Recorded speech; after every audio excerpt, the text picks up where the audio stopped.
The main overriding geopolitical issue of the day is, and the way that I frame this might be controversial to some listeners, the main issue is how does NATO lose this war in Ukraine, which is something we have been flagging since the spring of 2024 in one of our premium presentations that we put out for our pro tier called Sleepwalking into the Abyss. Back then, of course, President Biden was in office, and it was clear to us that the war in Ukraine was lost. Now, should define the term.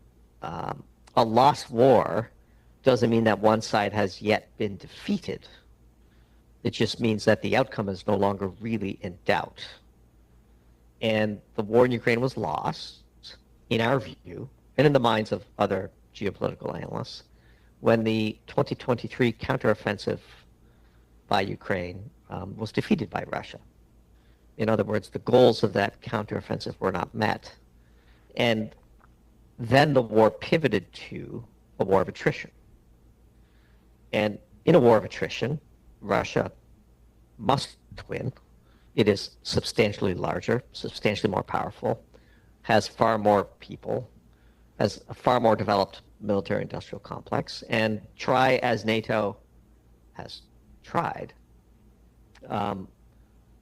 you cannot compete with local supply chains, especially if your own supply chains have a heavy reliance on China, which is aligned to Russia in this conflict, even though they publicly speak as though they're neutral.